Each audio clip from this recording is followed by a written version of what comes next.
Hi, everybody. I'm Sunny, and this is We Gotta Talk, a live weekly digital talk show and podcast where we like to dig deep. Real talk, big topics. Now, let's dig in.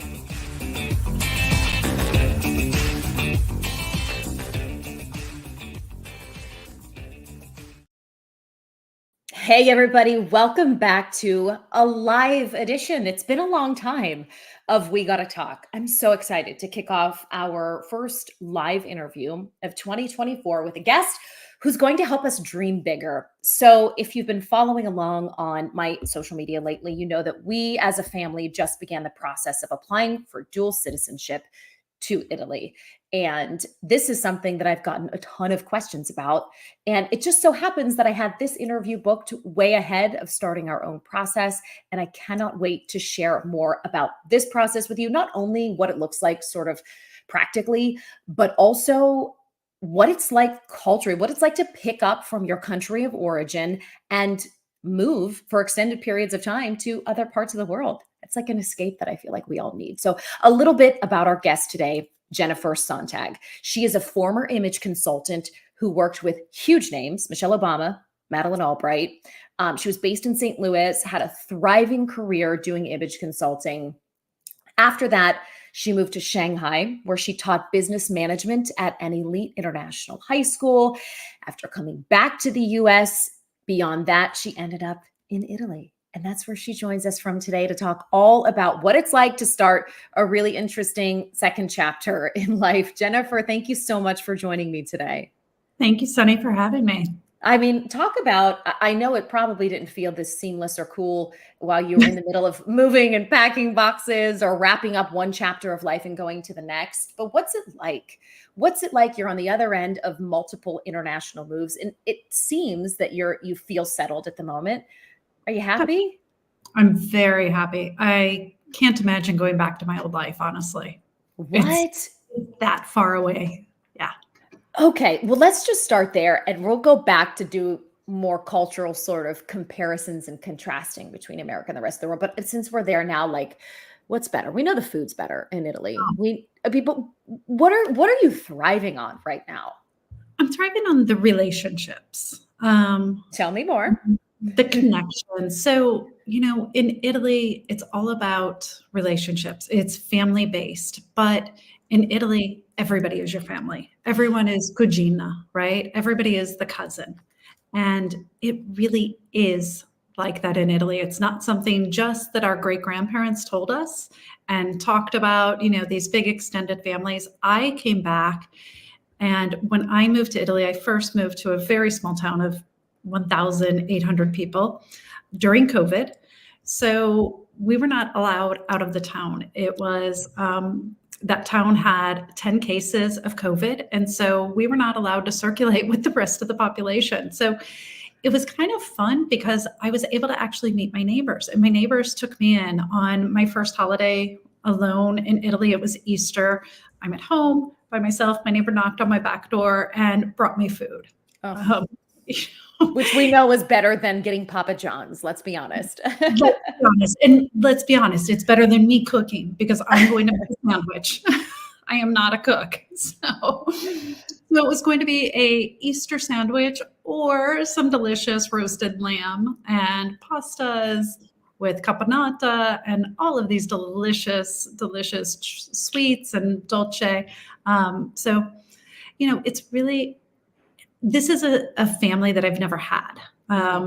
So I think that is just so wonderful. My former landlord has become not only one of my very, very good friends, my confidant. I mean, we talk about that we're going to buy apartments a little closer to the sea when we get older and our children leave us. I mean, that is not something I would have encountered in middle America. So where are you right now, specifically? I am specifically in a small town called Terracini. It's in Sicily, about 30 minutes out of Palermo. And this is actually the town that, where are they? My great-grandparents emigrated from in 1902. Okay, wait, So you are all are I don't not that I we Italian Americans get a little exclusive with our ancestry. So let me just be more inclusive here. Are are you mostly Italian? And were I you always really in touch with that side? so okay, so I am, according to my DNA, because I did 23andMe. Mhm. Sorry, a little plug for you guys. Um, I am 50%, 49.8% Italian, and like 48% German, and a little touch of mixtures, just a little of this, a little of that. So growing up, my maternal side is Italian, or Sicilian specifically, Right. and that's the side I was always in touch with. I grew up with my cousins. I grew up with my mom's aunts, her cousins, spending time at my grandma's. Thanksgiving was a Thanksgiving lasagna. It was not Thanksgiving turkey. Yep. I'm with We you. we did not eat American food. We ate pasta, basta. Always, Mhm. always the pasta. You know, so this was coming home. I actually found the bakery that used the same recipe for the cookies, the Regionelle cookies that my grandma used to make. And the first time I tasted them, it was like being an 8-year-old again in my grandma's kitchen. So Oh, it is literally coming home for me.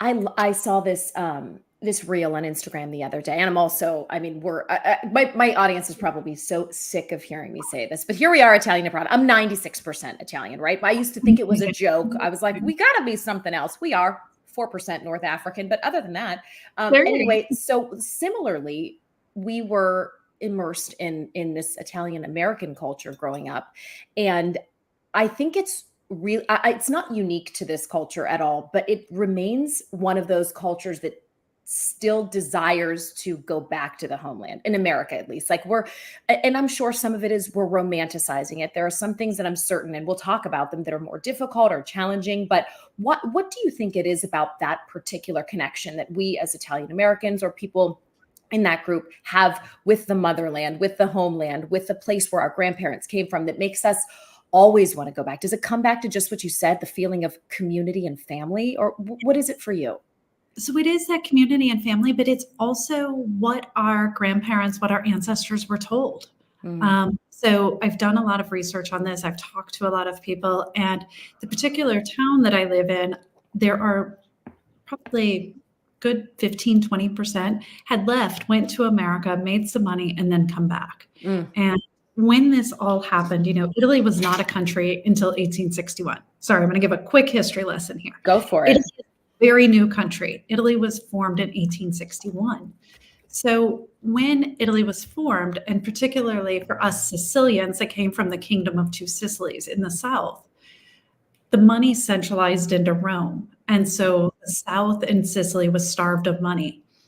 And suddenly people that had jobs no longer had jobs, they no longer had income. So they were sent off abroad, and they were told by the government, go make money, come back, and your children will always be Italian. So Mm. for many of our ancestors, they never intended to stay in America.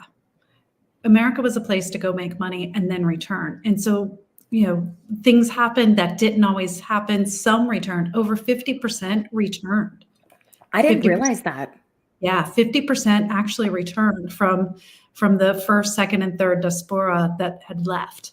Um, That's all so new to me. Yeah, I think the immigrant experience is so unique in America because if you've lived close enough in proximity, emotional proximity to someone who was an immigrant, your mind is really seared with, at least in our case, this urgency to succeed. Like, we came here for a reason. You will yes, go to college. You will do better. Now, for my family, it was staying in America. They established businesses that had, they wanted to keep roots. And I just think it's really funny how I'm kind of ready to undo all the hard work that my grandparents and great grandparents did. Not that we'll be moving there forever, but this desire I have to go back to my roots. Sometimes I'm like, I'm sorry, Pap, like, I know you gave so much to come here, and all I want to do is go back. But I'm sure there's a balance to strike there too. there is. And there's so many families that, like my family, my great grandparents, my grandparents didn't learn English. They had no intention of Mhm. staying. They spoke Sicilian because, again, this was a very young country. Italian, as it is, didn't exist in Sicily. They spoke Mhm. Sicilian. And so, coming back, I speak, some Sicilian words. I knew more Sicilian words than I knew Italian words upon arriving.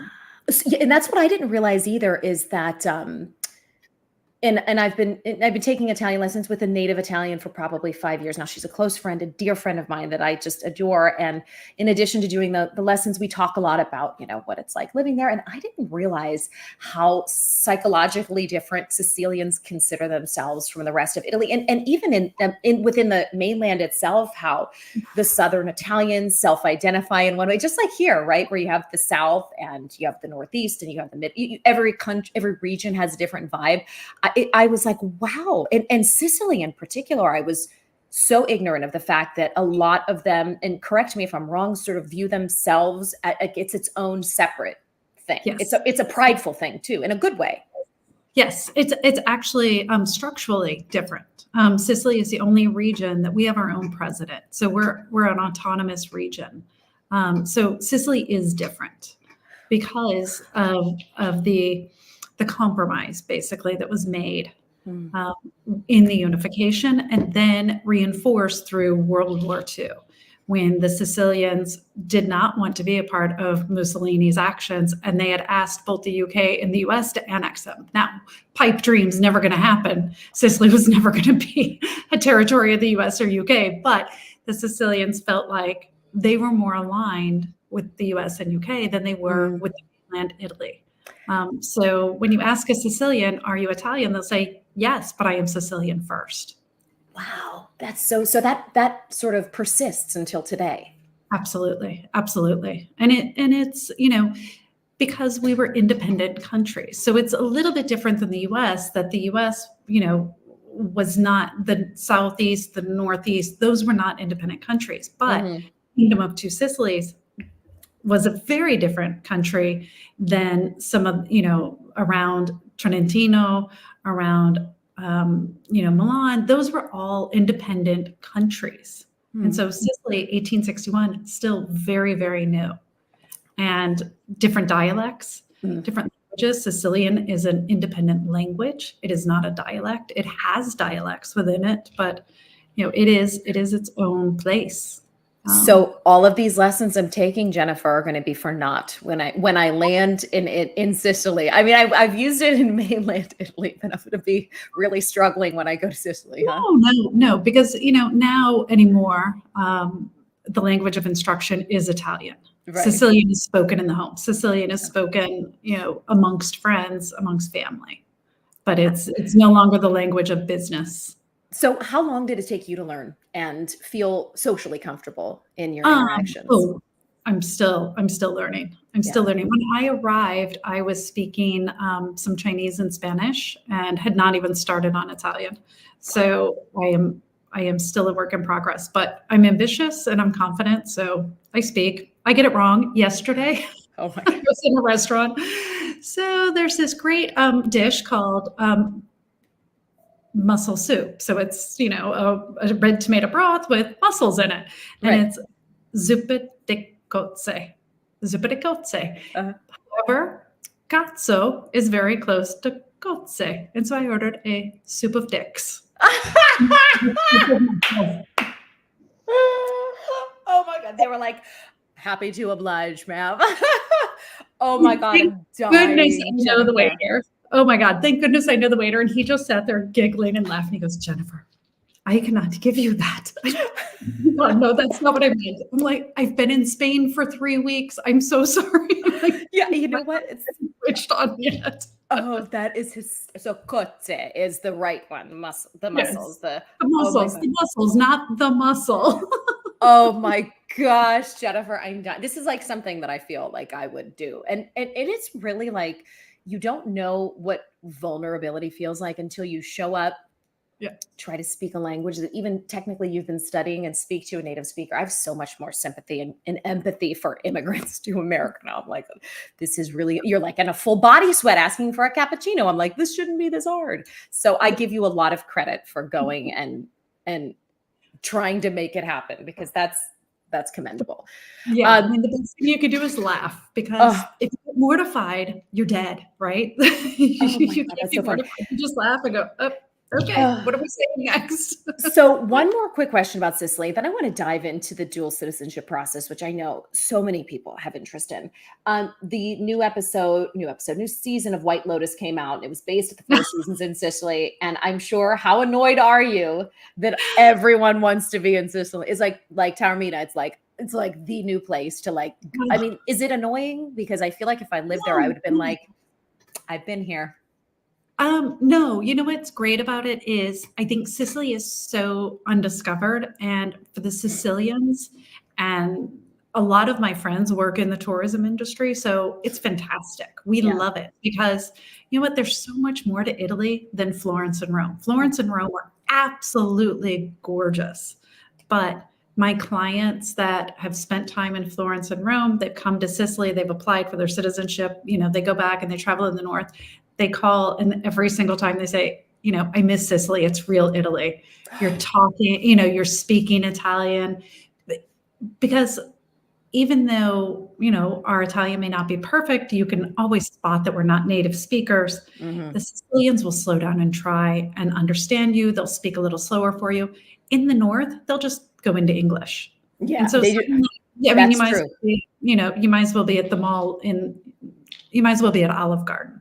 I You know. know, really, because they're going to speak English to you. The ultimate sin in Italian culture, Olive Garden. No. Yeah, it's true. I mean, that's the worst feeling. I would like be popping around and, I'm the only one taking lessons. So I was really proud of the fact that I was like sort of speaking for my family and ordering. And sometimes they would talk to me back in English. And I was like, wasn't that bad? Come on, I'm trying, guys. I'm really trying. But it's a process. It's It definitely a is. It's a process. process, but I mean, I think that's the great thing about being here. And so I'm really happy to see, you know, that people are coming here. Yeah. You know, all of the attention on Taormina, I kind of crack up because I actually don't like Taormina. We, you know, as Sicilians, we refer to it as Disneyland. Oh, It is stop. Oh it my is so gosh. sanitized. It is one street. It has all of the, you know, the main shops, all of the Right. chain stores on it, things like that.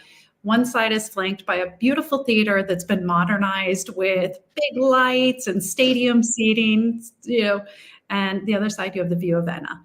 It's beautiful for about a half a day.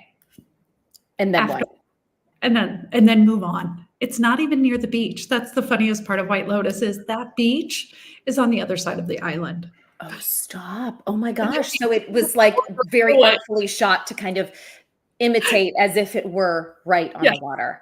Oh my yeah. gosh. So Wow. the beauty of TV, right? It's a fantasy. But hey, it's bringing people here and it's wonderful. And Yeah. Sicily, there's so much to discover. Like I live 30 minutes away from a Greek temple and a Roman theater. I mean, I'm 90 minutes from the largest archaeological park in Europe that has more Greek ruins in it What? than in Greece in one area, about 90 minutes from my house. I mean, Sicily is just fantastic. The 90 minutes in another direction. I'm up. I'm not sure what the height is in the English, but it's a medieval town from the 10th century, and Wow. it's been inhabited since the 10th century, and it's absolutely a fairy tale and beautiful, beautiful castles. Sicily is fantastic. People, Yeah. you know, Give us just say people are interested in planning something. And before we get on to the citizenship stuff, give us like the short list of places that we should be including on our itinerary. Segesta. Segesta is the archaeological park that I talked about. Segesta, Okay. Selinunte is the bigger park. Selinunte, Segesta, Erice, San Vito Lo Capo has the most gorgeous, gorgeous beaches. The beach that was shown in White Lotus is Mhm. Cefalù, absolutely gorgeous. But you go 30 minutes west of Cefalù and you have absolutely fantastic beaches without the tourist prices.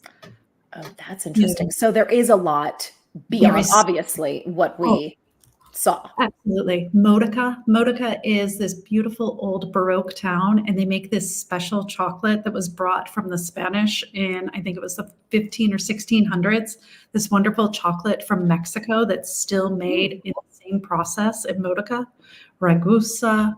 One of my favorite towns is a little town called Shaka, and they still make pottery in the workshops. So as you're walking down the street, you can just walk in these these pottery shops where they're throwing pots, glazing. There's just so much there. Okay, can I ask you a personal question? Are Sure. you single? Yes. How I are have a partner, but Okay, I was gonna say, how's the Italian? The ladies are gonna wonder, how how are are the the Italian men? The Italian men are always available, whether married or not. That's dignified way of saying it, Jennifer. The Sicilian men are wonderful. I have many, many Sicilian boyfriends in my stable. That is I'm dying. I mean, we could do a whole episode, I'm sure, about that, Oh, depending on what you wanted to share. But I had to throw that question in there for the ladies because I know that the single ladies are like, hey, if I'm going to pick up and move to another country, might as well know what the male population is like. right? But the nice thing is, with Italian citizenship, you have your option of 27 countries. So I found myself a Spaniard.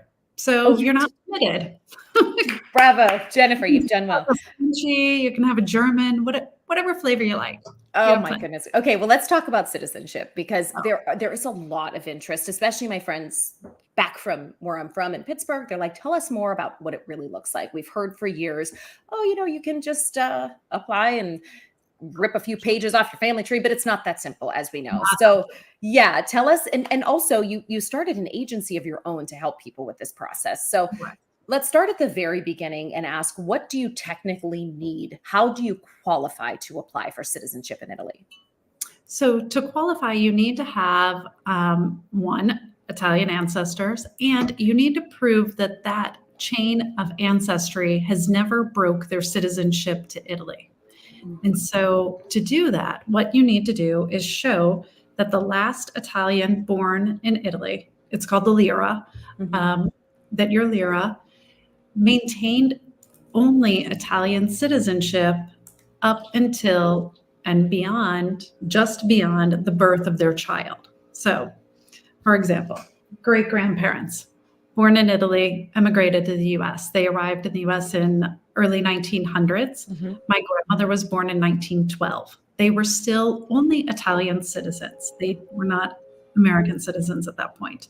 So I had uninterrupted citizenship because when my grandmother was born, her parents were still only Italian. I got it. So it requires them not having the Italian relatives not having changed their citizenship status before having their child in America. Is that right? Yes, correct. Okay. And then of course, beyond that, everyone has American and then beyond that, yes. And then beyond that, you have to prove this with documentation. So my great-grandparents eventually did naturalize, but they naturalized in the 1940s during World War II. So by that point, they had not only had my grandmother, they had 13 other children, and my grandmother had already had my mother. So I had a very clear path, but I had to get their naturalization documents from the US. Not an easy thing because the US during COVID had cut staffing at a lot of agencies and they've never hired those jobs. And so some of those naturalization documents are taking 15, 16 months to receive from the US government. Oh, like at this point? At this point, currently, as of today. Some of those documents will take 16 months to get. In addition to that, you also then need to prove your chain of citizenship or chain of lineage. So birth certificates, marriage certificates, death certificates all need to be collected. They need to be corrected because a lot of times Giuseppe became Joe, Giovanna became Johnny. All of these names have to be corrected to match birth certificates. Once all of that is done, then you need what's called an apostille. An apostille is it's a secondary certification under the Hague Convention that allows you to present a US document from one of the 50 states in another country. So it sort of levels up that document to be presented abroad. And then once you have your original certificate, you have your apostille, now you're going to get some translations done, put that into Italian so the Italian government can read it. And Sounds easy. then then the passport comes. I'm waiting on that. Is that Well, then you have to either get a consulate appointment, which seems to need a bit of magic to get a consulate appointment. right? If you're in the New York consulate, you're looking at a 15 to 20 year wait for the appointment. Wait, pause. 15 to 20 years Yes, there's on over. me, as they say. Uh-huh, What? uh-huh. Okay.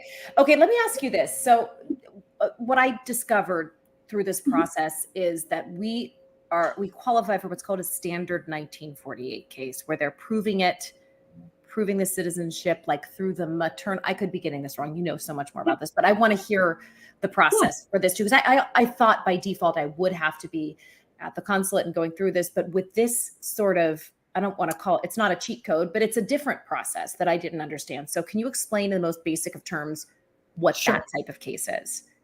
So a 1948 case is Italy, like most societies, was a very paternalistic society. Women could not pass their citizenship until 1948. So my family is actually split. So great-grandfather is who I applied through. Great-grandfather, born in the 1800s in Italy, had my grandmother in 1912. My grandmother then had 3 children. My mother was the last. She was born in November of 1948. I missed that cutoff by 11 months because my grandmother could not transmit her citizenship to a child until January 1 of 1948. So her 2 older children, born in the early 1940s, are what's called 1948 cases. They have to go to the courts in Italy. An attorney will represent them in Italy, and they will sue the Italian government basically for misogyny. You know what? It's very Italian woman to make you explain yourself. I mean, well, I guess with that, I guess the question is it essentially, I don't want to oversimplify it, but an easier process or just a little bit different than the first scenario? No, it's just a different process. So the consulate process is probably the easiest if appointments were available. The consulate is the easiest and the cheapest if you can get an appointment. Because you go to the consulate, your only costs are going to be collecting and preparing all of those documents, and then paying the Italian government a $300-ish fee for processing. That's the easiest way. Yeah. Next is the 1948 case. The 1948 case is a little different because you also have the burden of proof to show you have no alternative. Many courts, since they've decentralized out of Rome, many courts are letting that go. But in the past, when it was centralized in Rome, they would make you prove to the court not only that you qualified for the 1948, but that you did not qualify through the mail line. Okay, so this makes sense. How much time all told, and we'll sort of classify this as first option, the consulate case, second options, like the 1948 case. I know it's going to vary by person, but if you were to give a general time frame, how much time does it take beginning to end for each of those? It really depends. It depends on where your documents are. If your documents are in New York State, New York State has a lot of privacy laws. And so you have to get an Article 78 judgment by a judge. So that's going to involve lawyers to get vital records, to get your grandparents' records. In New York, you're going to have to sue the New York government to get those. That's a drag. Yes. If you have a case like mine, my family moved to St. Louis, basically stayed in St. Louis. I was able to collect all of my documents in 24 hours. Right. So it really depends on where those documents are. Then on top of that, you have that naturalization document. If it's held by the USCIS, United States Citizen Immigration Services, I think it's called, it'll take you 15 to 16 months to get that naturalization document. And then a few more months to get it all prepared. If it's at the National Archives, you're going to have it in a month or so. So it's all over. So you could be ready in a month, or you could be ready in 2 to 3 years. And then you have to consider, are there inconsistencies? Are the names misspelled? Are the birth dates incorrect? All of that has to be fixed. Yeah, it's been a real journey going back through even documents that we found on ancestry.com, I mean, seeing the changing of names, like we had a big incident that happened in my family, personally speaking, and names were changed, not to be shady, but like, I was What? like, first of all, our Mhm. family has got a few skeletons in the closet. And second of all, like, I don't know how I could ever, if I were doing this on my own, Yeah. go from A to B. I mean, to me, from the consumer standpoint, if this is something you want to do, you got to go with a professional. I mean, the translation, the understanding the process alone, but then on top of that, the translation or Sure. knowing where to go. And so that's why I ask about the specifics because, like, I think there's an expectation that, oh, I want this. It should be pretty easy to Easy, prove, you know. right?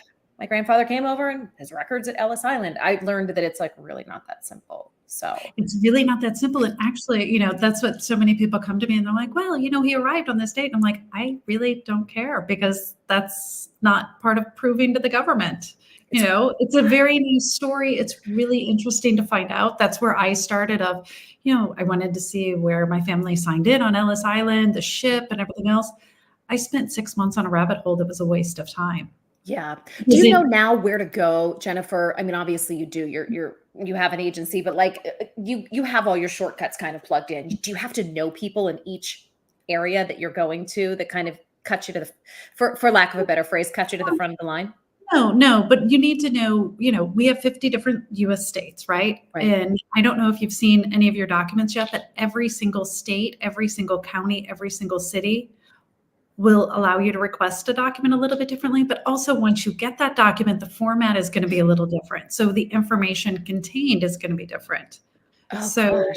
the burden of proof is a marriage certificate, but the marriage certificate must contain, X, Y, and Z.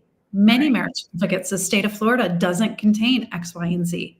So now you need to get a book copy of the marriage license. And if it was before this year, the book copy doesn't have it. So now you've got to contact, the Secretary of State, and you've got to get a letter saying Florida doesn't have this information. We appreciate that you'd like that on there, but we just don't have it. Hmm. So you're collecting potentially, 160 years worth of documents from 50 different states, from thousands of different counties, every one of them doing something different, trying to, fit into this little round hole Hmm. that Italy has decided because Italy's documents contain this. They just assume the US Right. and Canada and Brazil and Argentina and everywhere else will have that. And it doesn't.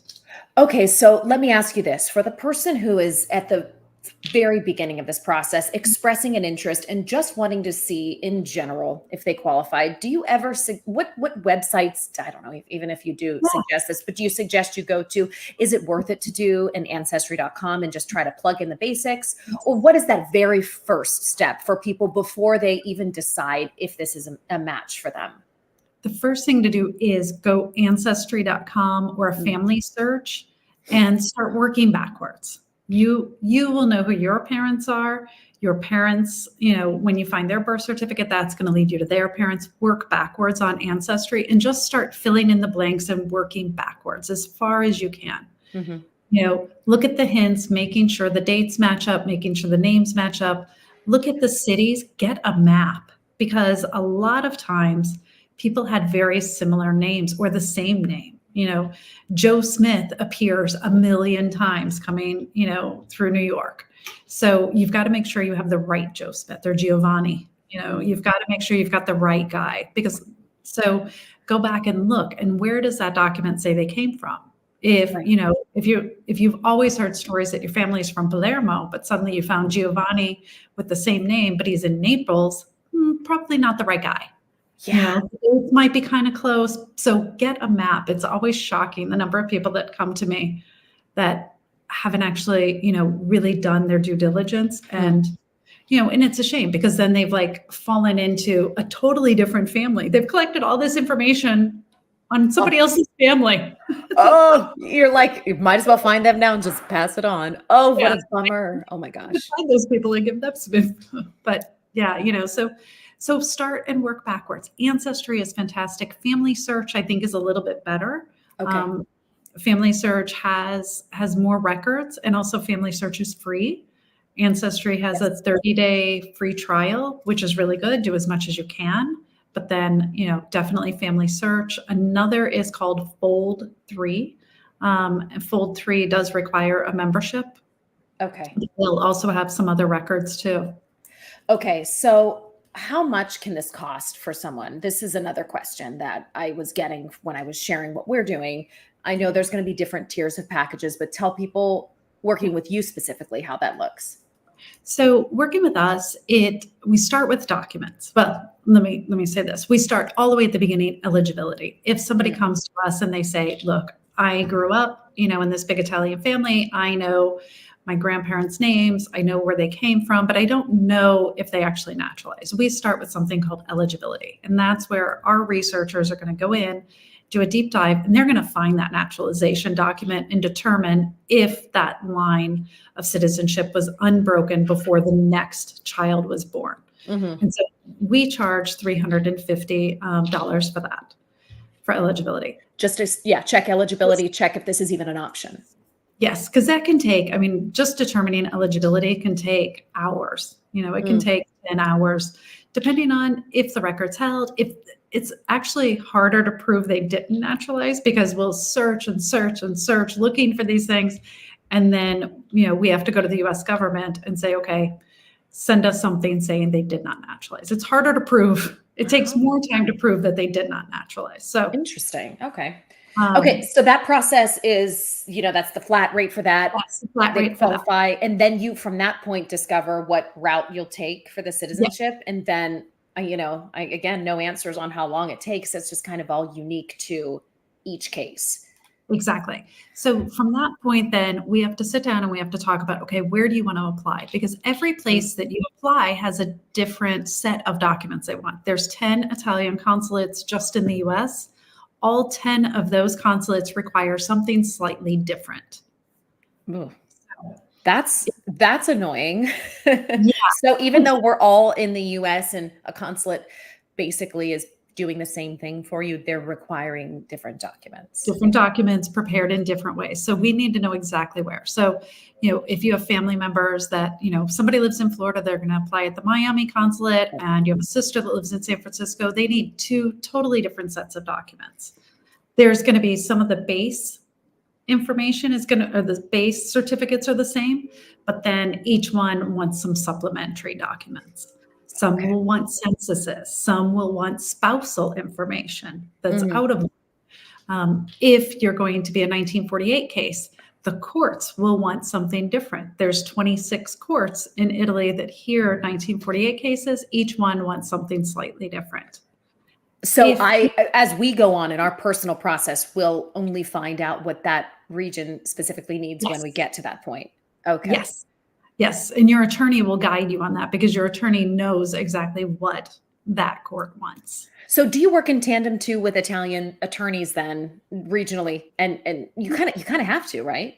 We have to. Yeah. My business partner, Bettina Holm, she is Italian born and now lives in the US. So she went through the US citizenship process like our ancestors did. She moved to the US as an adult and went through that process. So she has a real understanding of what bureaucracy looks like on both ends. But she specializes in 1948 cases and preparing and collecting those documents. Interesting. Okay. That's her wheelhouse. So if someone wants to begin to save for this, what is a good, and again, I know there's no specific answers, guys, so don't quote us on this, but we want to make sure that we have enough of a little nest egg to get through this. This could be even something people are saving for, say, as a present to a relative and say, listen, I set aside, what's a good amount of money that we should be just tucking away or working toward if this is something people are really interested in? Sure. So if you're going to DIY and you're not going to engage with an agency, it's going to cost you about $1,000 just to collect all of your documents. By the time you collect and apostille your documents, if you're not in New York State, that's going to be extra. New York State is very expensive. You could spend $4,000 to $5,000 to get one document out of New York State by the time you hire an attorney. Oh my So gosh. then you have to go into translations. Translations will run you anywhere between $500 and $1,500 for your complete set of translations. If you go with an agency like us, and many other agencies, we base our prices on the number of generations because we know how many hours it takes. We've done this long enough that we know collecting documents for one generation, if it was your parents, versus, like me, great grandparents, how long that's going to take to collect those. So Okay. I'd say if you're going with an agency, probably minimum, you're going to be spending about 1,500 on your documents, up to maybe 10,000. There are agencies that I know of that are 10, 15, $20,000 to collect documents and prepare them for you. But, it depends on the level of service you want. It depends on the number of inconsistencies that have to be corrected for those Giuseppes to Joes, the last name changes, things like that. Okay, so we need to be setting aside at a minimum 1,500, all the way up to, if you want full level concierge, there is no limit. Just kind of keep it in the 10K, not taking into consideration the conversion to euro that you're probably also going to have to factor in. Okay. You might have to factor in the conversion to euro. You're going to have to collect a birth record at minimum from Italy. That's going to run you, $100 to $200 to hire somebody to get that for you, unless you happen to be in Italy or get lucky to get an Italian bureaucrat to answer an email and send you what you need for free. Doesn't happen a lot. Then you get into 1948 cases. You've got to hire a lawyer. Minimum, the cheapest 1948 attorney that I've seen recently is about 4,000. They go all the way up to 15, 20,000 to represent. If you decide you want to apply in Italy, that's what I do for our agency. Is I help people who actually want to move to Italy and establish residency and do their application here, because it's faster. So in Italy, when you arrive in Italy, from the time you arrive to citizenship is about 6 months, versus the consulate, which is 2 years from appointment to recognition. Wait, so you can just move to Italy and within 6 months be a citizen? Wait, what? You just have to establish. You have to have all your documents. Yeah, you have to have all your documents. You have to rent a home. So that's a process. So now you're talking living costs. You're talking like agency fees, that you're going to pay somebody like me. Plus, you're going to have to pay rent, utilities, food, flights back and forth. Right. Okay. I think a lot of us have really been pulled in by this sort of Hollywood story of like, you buy the house for it's only 25,000 euro for a house in a small village, and all you have to do is fix it up within 4 years. But like when you get there, you realize, oh gosh, there's so much more to it. It's never that easy of a process. No. I mean, I think, that's the thing. Hollywood makes it look so easy, and so many articles, in the papers of, buy a €1 house. Well, of course, yes, you're buying a €1 house, but you get what you pay for. So you get what you pay for. A €1 house, you're going to invest.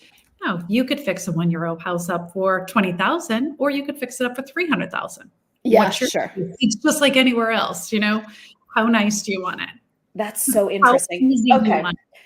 So I feel like we covered a lot of the detail on specifics. So guys, go back and I'll put as much in show notes as I can. And Jennifer will send me her agency's info. What's the name of it too, if people are just driving and want to Google when they get to a red light? It's Italian Citizenship Concierge. Italian Citizenship Concierge. Okay, so we got the basic info out there, how it looks. I want to get back to how it is living there, Jennifer, and how I know we started off the episode talking about all of the amazing things, the sense of community, the food, the access to travel to other places. But what's one thing you would tell a fellow American about, what's that one thing you would say to kind of get them to consider moving?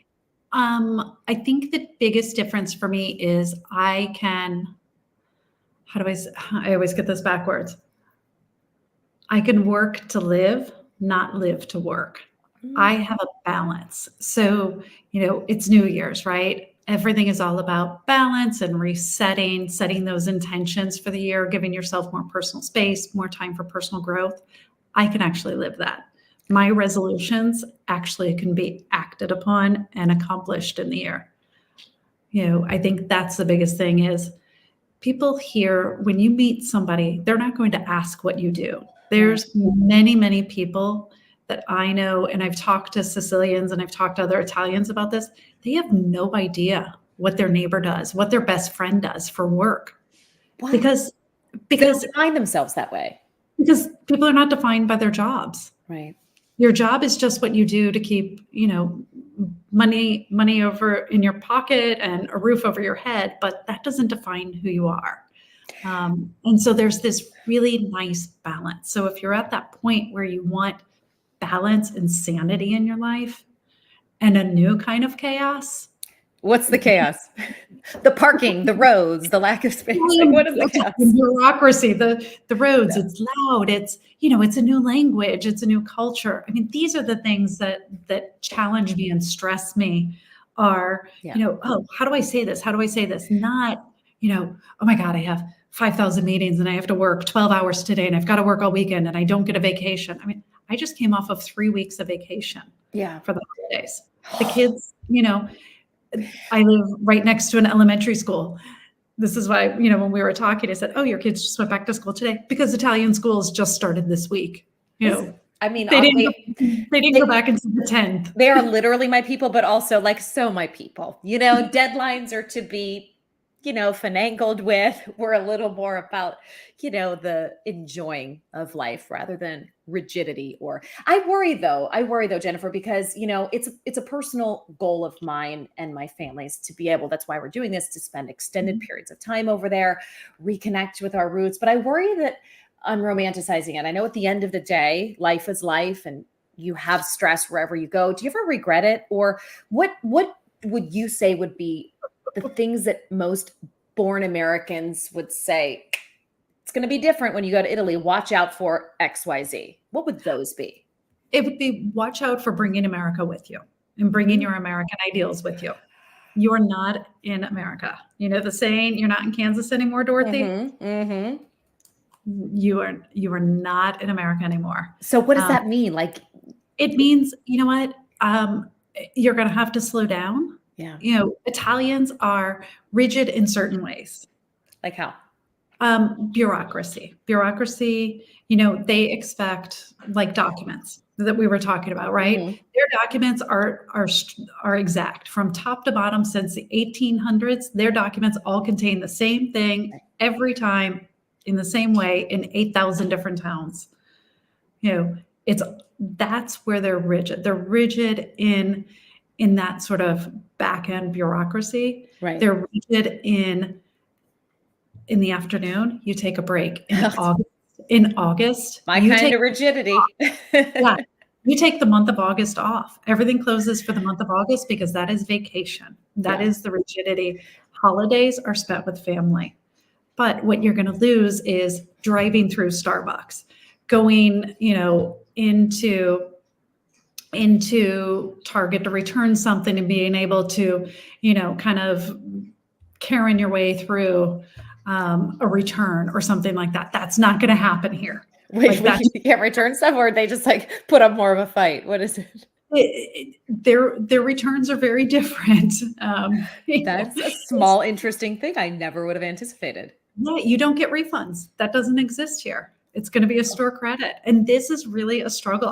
Because I bring Americans here. So right now, at this moment, I currently have 8 active applicants, living around me, like within an hour circle of me, applying and stuff. And I crack up every time I get this call of, I just ran into the store and I bought these sheets. I got them home and they don't fit. Now they're not going to give me a refund. And I'm like, yes, because refunds don't exist here. Oh my God. Oh my God. So little things like that. I mean, something I noticed traveling too is like the anxiety I have just on the roads. I'm like, we're going to fall off a cliff. Or it's even in the landlocked areas, everything's just smaller, right? So Tiny. Yeah.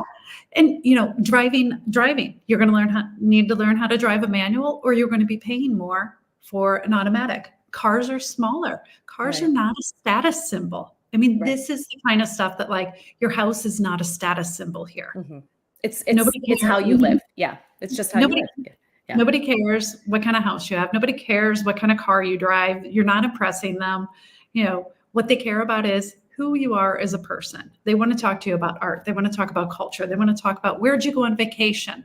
Hey, have you seen this person? Did you go to the gym? What are you eating tonight? Oh, share this recipe. It's very different. It's not materialistic. It's not this striver sort of culture. It's just, And and so that's really, really hard. And it's funny because Americans are always like, oh, I want to get rid of that. I want to get rid of that. And every one of them, those first few weeks, they struggle, no matter how much you want to give that up. And you're like, I want to, right. Starbucks, I'm not doing that anymore. And within the first week, I get a call going, where's a place that makes a Frappuccino? No, it's cardinal sin in Italy, right? There is no frappuccino there, right? There is now in Rome, and they have like half Yeah. hour lines. They're like, "What is this American version of," I mean, they're probably, like, throwing up drinking it. I just it sounds too good to be true, but, because all the things you're saying, like, are what life is about ultimately, right? It's about your people, it's about the food you eat and your Food. health and the connections, and I love that, and I worry that should we make that leap for any period of time, whether it's, a month or 2 or a year, it will feel like a deprogramming in a sense. It is, and that's how I've referred to it many, many times as my deep Right. program. Right, right. And It's it's so really funny. hard for me to go back to the US.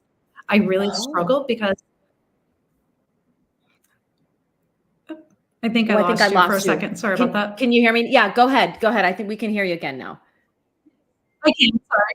Yeah, I mean, I think that's the hard thing. Like, I struggle when I go back to the US because I wanna be able to just walk out the door, grab my bag, and walk to the grocery store and grab a couple of things to make lunch.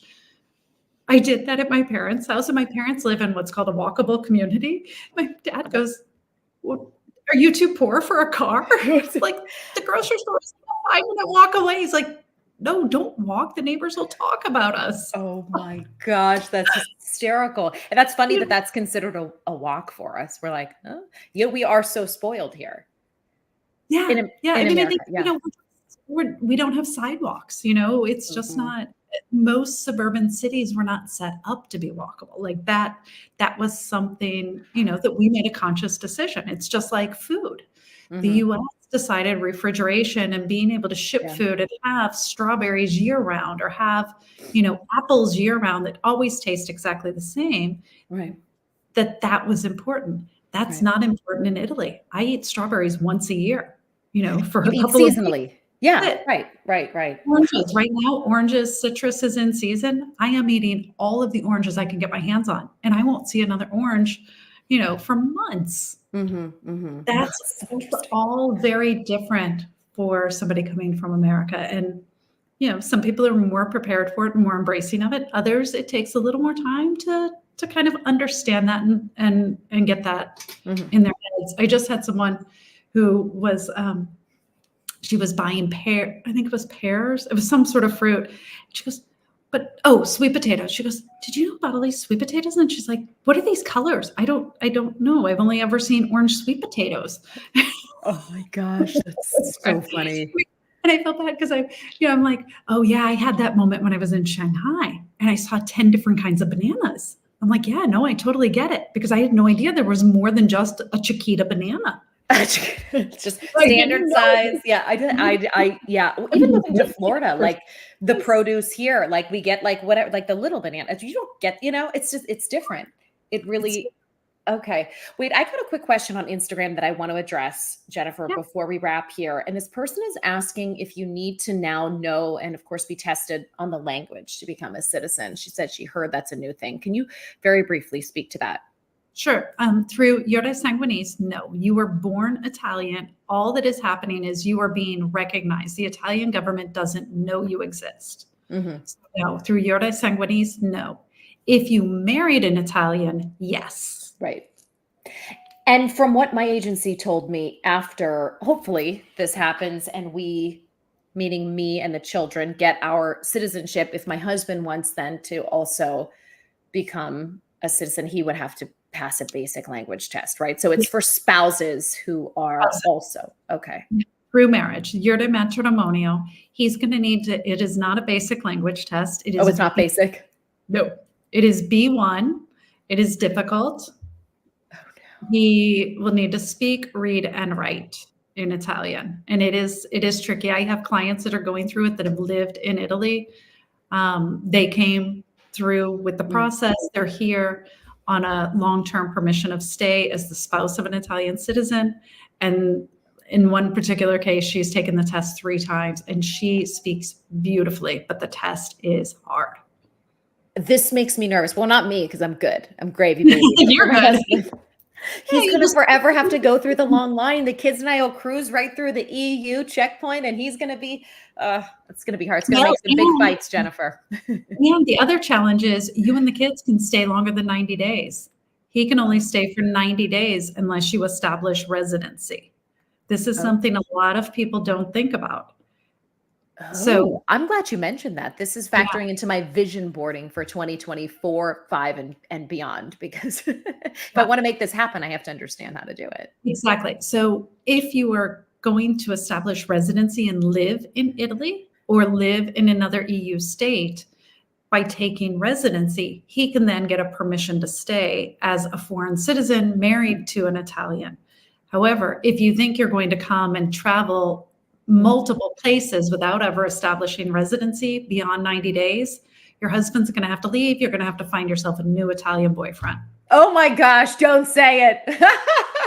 I've got a few extras. I'll throw them to you. I'll give you an extra. He's a good guy. Not a drop of Italian blood in him, but best guy. You know, actually technically a drop, like 0.4%. I laugh all the time. I'm like, you have a grandmother who actually came from Italy. I don't know how you did not actually acquire any of that blood. It's the weirdest thing, but okay. Yeah. I mean, that should be looked into. Or if he's Irish, Ireland has a similar program. Okay. There's some other options. But he would need to establish residency alongside you in order to be here longer than 90 days without citizenship. So much planning to do. Well, this helps me formulate my budget for the next 5 years. So thank you for explaining that in detail. No more problem. Oh my goodness gracious. Jennifer, tell us how to connect with you for people who are interested in starting this process. What's your website and your social media, and how can we find you? Sure. So our website is Italiancitizenshipconcierge.com, and Instagram, which go on Instagram. There's the cutest video from yesterday. And it's Italian_citizenship_concierge. Okay. And just to be clear, you will do soup to nuts for people. You can go everything from basic services through the whole thing. We do the whole thing. Now we coordinate, like you're going through a 1948 case. We prepare the documents, and then we have several attorneys that we work with, and we hand it off to that attorney to argue the case in court.